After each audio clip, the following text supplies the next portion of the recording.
سووا صفوفكم فإن تسوية الصفوف من تمام الصلاة وأستغفر رزقا dirapatkan demi kesempurnaan salat kita.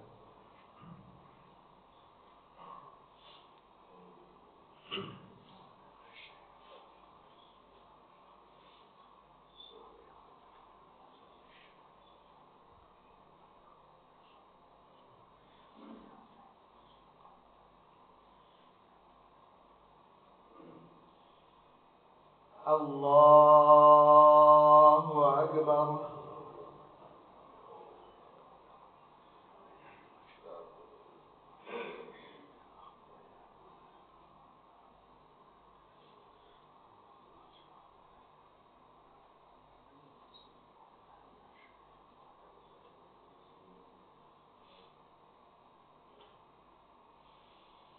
بسم الله الرحمن الرحيم. الحمد لله رب العالمين الرحمن الرحيم مالك يوم الدين إياك نعبد وإياك نستعين اهدنا الصراط المستقيم صراط الذين أنعمت عليهم غير المغضوب عليهم ولا الضالين آمين.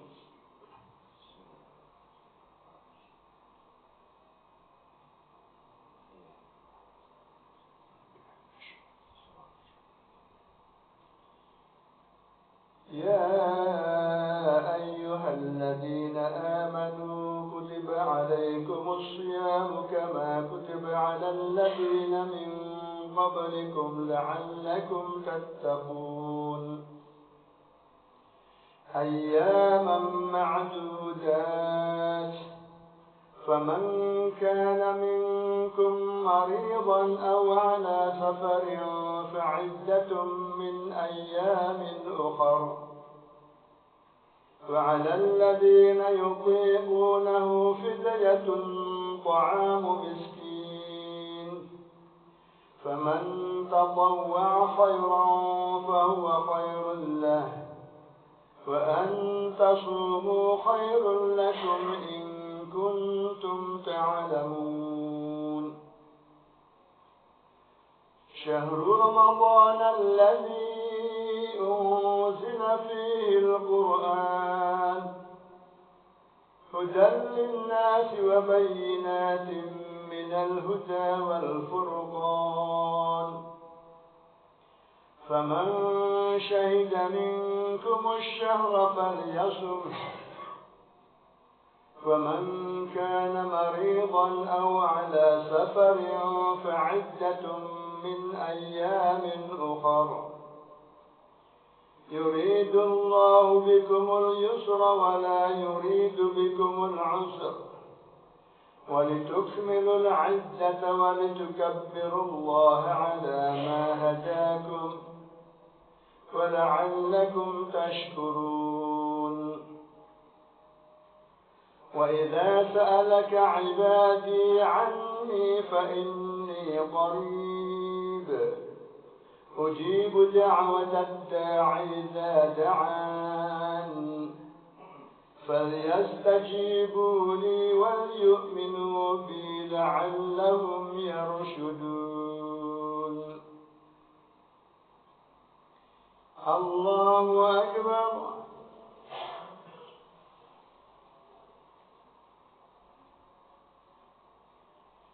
سمع الله لمن حمده. الله أكبر.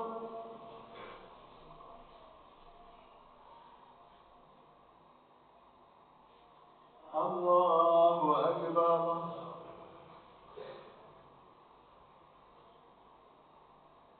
الله أكبر.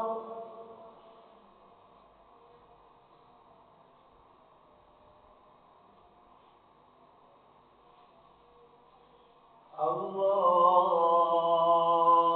أكبر.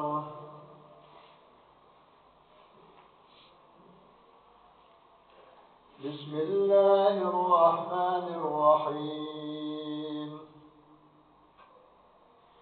الحمد لله رب العالمين، الرحمن الرحيم، مالك يوم الدين. إياك نعبد وإياك نستعين. اهدنا الصراط المستقيم، صراط الذين أنعمت عليهم غير المغضوب عليهم ولا الضالين. آمين.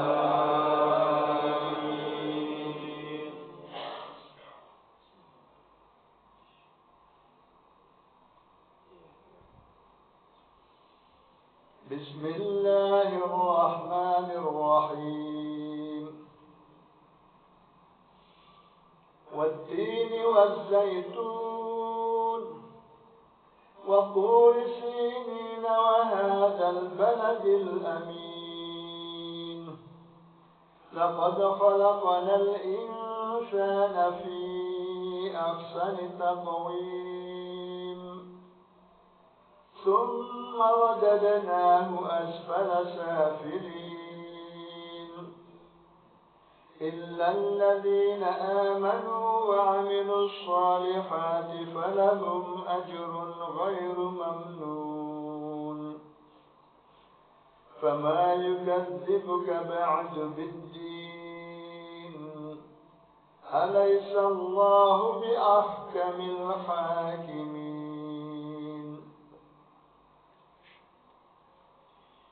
الله أكبر.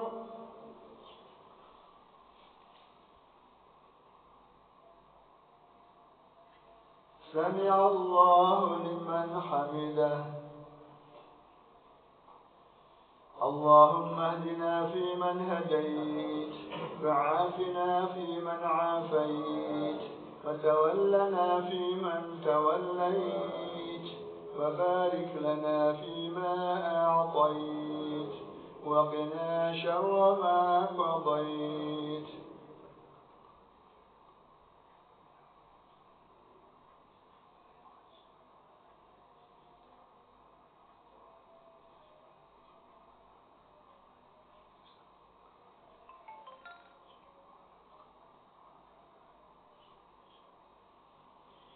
الله أكبر.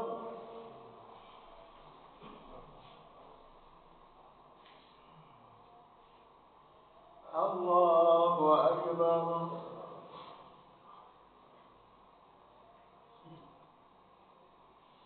الله أكبر.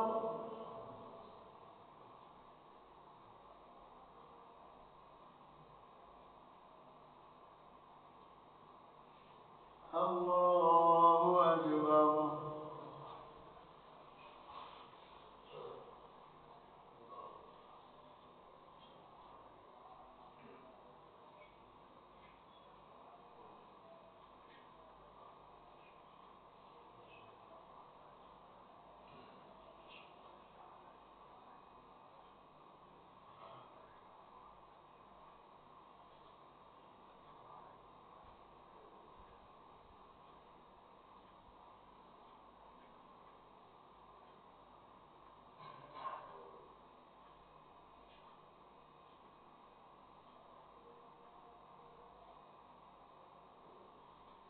السلام عليكم ورحمة الله.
اللهم أنت السلام ومنك السلام وإليك يعود السلام فأحينا ربنا بالسلام وأدخلنا الجنة بدار السلام تباركت يا ذا الجلال والإكرام اللهم لا مانع لما أعطيت ولا معطي لما منعت ولا راد لما قضيت ولا ينفع ذا الجد منك الجد اللهم أعنا على ذكرك وشكرك وحسن عبادتك.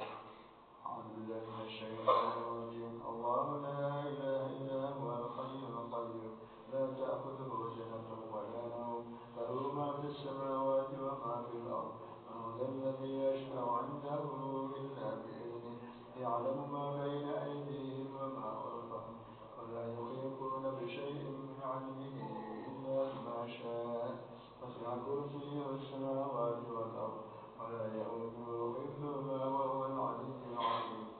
إلهنا يا ربنا أنت مولانا سبحان الله.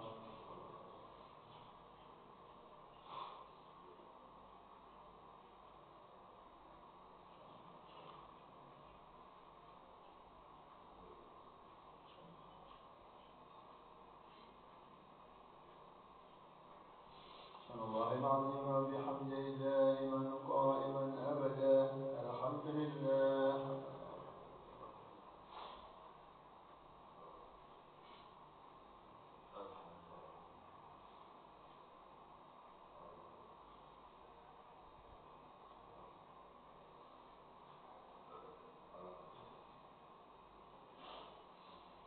الحمد لله رب العالمين على كل حال وفي كل حال ونعمة. الله أكبر.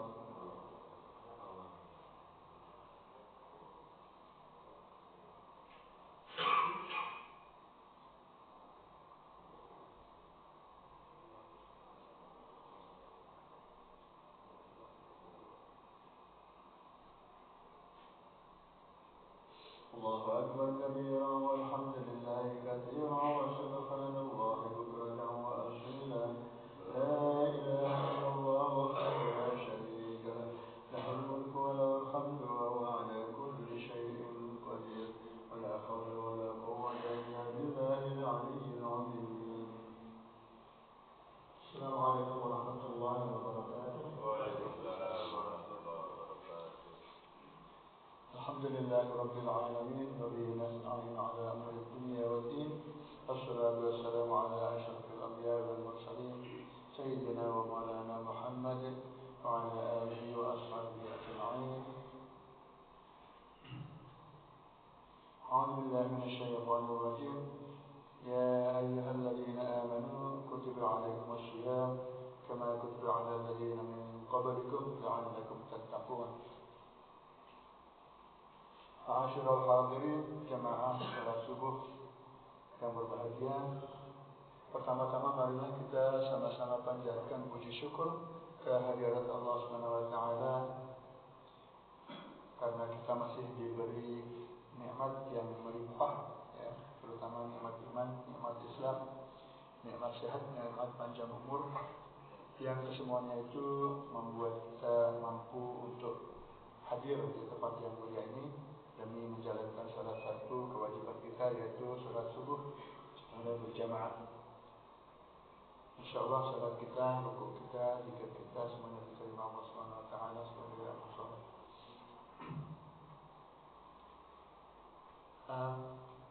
7 hari lagi insyaallah ya, sekitar 7 atau 8 ya, kita akan memasuki bulan suci Ramadan. Nah, kalau dibandingkan dengan dunia olahraga, kita punya pesta olahraga yang bertingkat-tingkat. Ada PON, ada SEA Games, ada Olimpiade. Nah, kalau Ramadan ini kira-kira yang mana? Kira-kira jajarannya dengan Olimpiade ya. Jadi boleh disebut Olimpiade ibadah. Atletnya siapa? Kita semua. Ya, kita semua ini akan bertanding selama bulan Ramadan. Nah, kalau untuk Olimpiade saja, para atlet mempersiapkan diri selama berbulan-bulan, bahkan mungkin bertahun-tahun. Pertanyaannya adalah, apa yang sudah kita persiapkan untuk menyambut bulan Ramadan?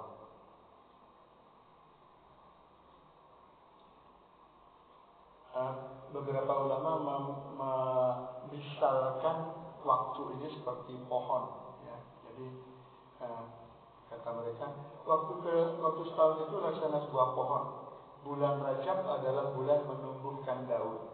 Sya'ban adalah waktu untuk menumbuhkan dahan, dan Ramadan adalah bulan memanen. Pemanennya adalah kaum mukminin. Oleh karena itu, mereka yang ingin menghitamkan dalam tanda kutip, menghitamkan catatan amalnya, maksudnya tidak merah kalau rapot gitu ya, bukan merah ya, tapi hitam. Hendaklah bergegas memutihkannya dengan taubat di bulan-bulan ini, sedang mereka yang telah menyia-nyiakan sebelumnya dalam kelalaian, hendaklah memanfaatkan sisa umur sebaik-baiknya dengan mengerjakan ketaatan di waktu tersebut. Itu kata ulama. Bagaimana dengan para sahabat dulu? Ya, para sahabat di zaman Nabi itu 6 bulan sebelum Ramadan sudah bersiap-siap, ya, sudah bersiap-siap dengan harap-harap cemas, ya. H2C lah ya, kalau istilah isinya. Harap-harap cemas kenapa? Karena mereka semua atau beliau-beliau semua sangat berharap bisa berjumpa dengan Ramadan, tapi mereka tidak yakin, ya, bisa enggak ini berjumpa dengan Ramadan. Maka doa kita selama Rajab dan Ramadan adalah Allahumma barik lana fi Rajab wa Sya'ban wa ballighna Ramadan, ya. Selama Rajab dan Sya'ban. Sekarang tinggal Sya'ban, jadi kita berdoanya Allahumma barik lana fi Sya'ban wa ballighna Ramadan. Sampaikanlah umur kita pada Ramadan. Jadi selama 6 bulan penuh beliau semua berdoa tiada henti untuk bisa untuk memohon supaya umurnya disampaikan kepada bulan Ramadan. Ya. Nah, kita sudah maklum bahwa puasa Ramadan adalah puasa wajib, puasa fardu, yang seperti tadi saya kutip ayatnya, yaitu Al-Baqarah ayat 183. Ya. Wahai orang-orang yang beriman, diwajibkan atas kamu sekalian siam di bulan Ramadan, ya, seperti telah atau sebagaimana telah diwajibkan kepada orang-orang yang datang sebelum kamu, agar kamu sekalian bertakwa. Jadi goal ada tujuan akhir dari Ramadan adalah untuk membuat kita menjadi orang-orang yang bertakwa.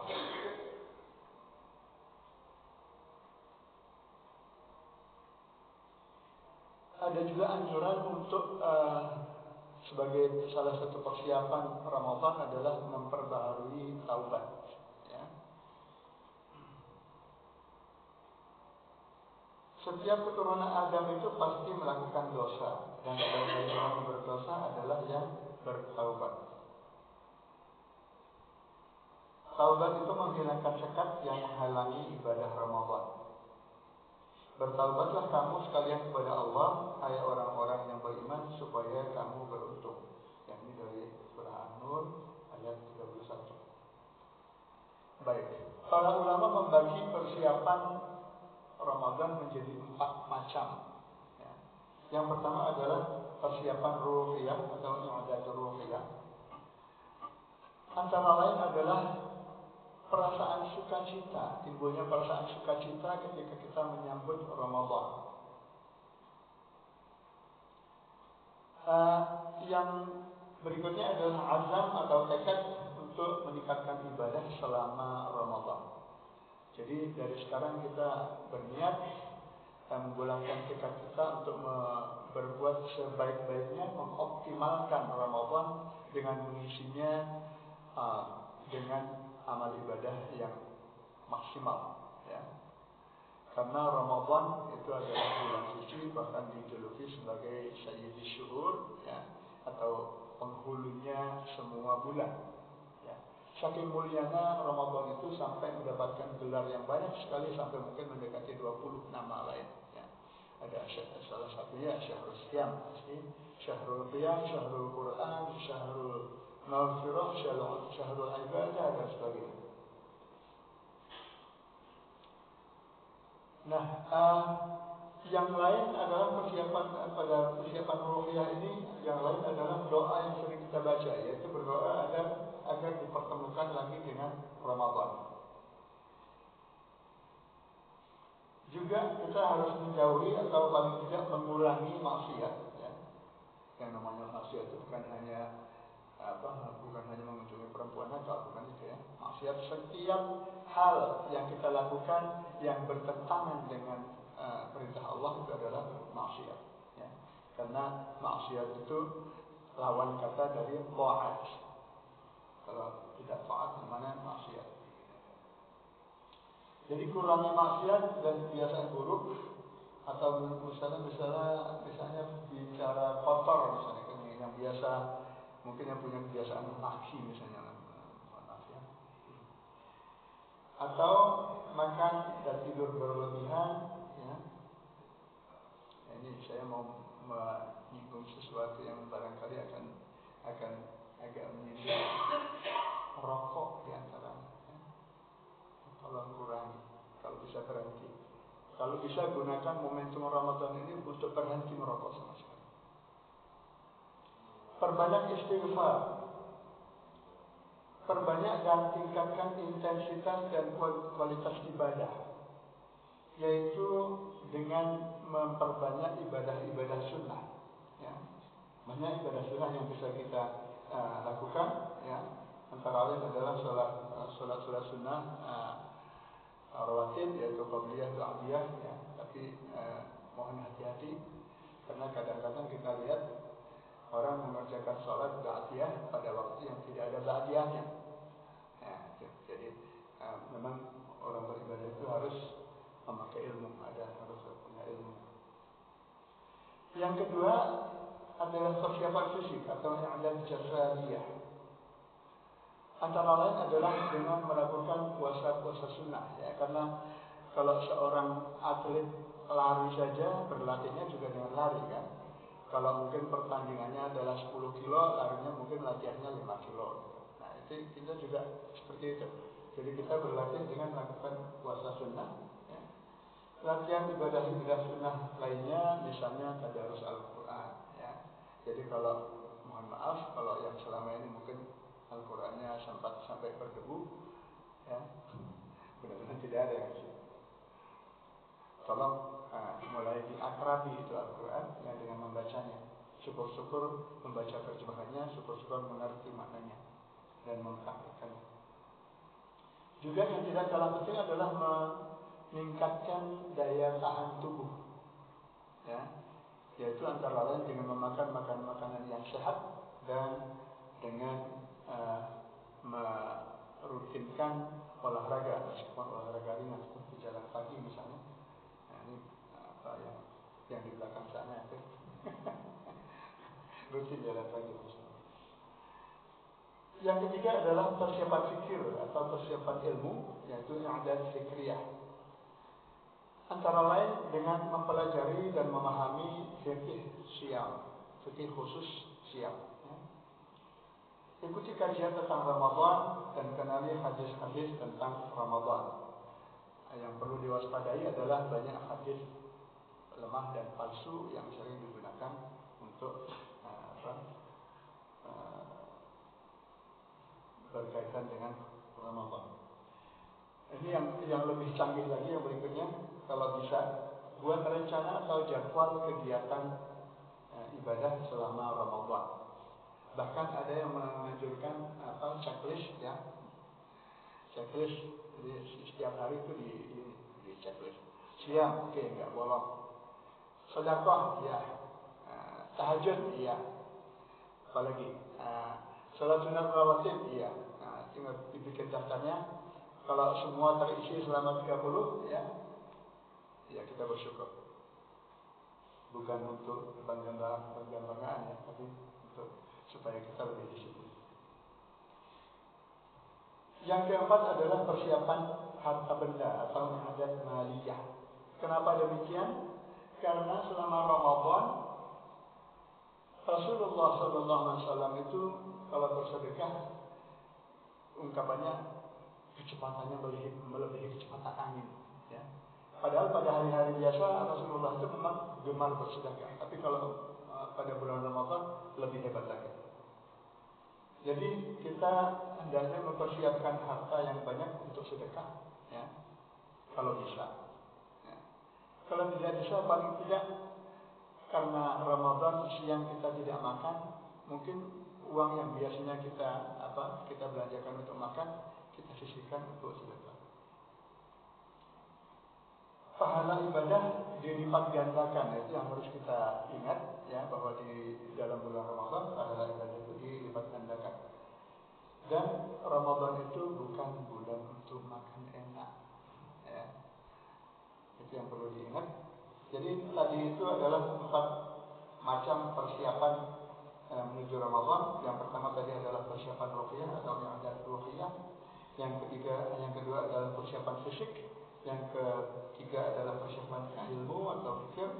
Yang keempat adalah persiapan benda atau mal, ya. Jadi ringkasnya bahwa Ramadan itu adalah boleh disebut sebagai olimpiade ibadah, olimpiadenya ibadah. Oleh karenanya kita harus mempersiapkan diri secara sungguh-sungguh, ya. Ramadan apabila dijalankan tanpa persiapan, ya itu namanya meremehkan Ramadan. Kita tidak menghargai Ramadan, tidak menghormati Ramadan, ya. Jangan sampai kita terkaget-kaget baru sampai oh iya ya Ramadan lagi, atau malah kita mengeluh, aduh udah puasa lagi, jangan sampai, ya. Kemudian kita harus berusaha untuk mengoptimalkan Ramadan seolah Ramadan itu Ramadan kita yang terakhir. Karena memang kita tidak pernah tahu apakah kita masih berjumpa dengan Ramadan yang berikutnya, ya. Dan bahwa beribadah itu harus dengan ilmu.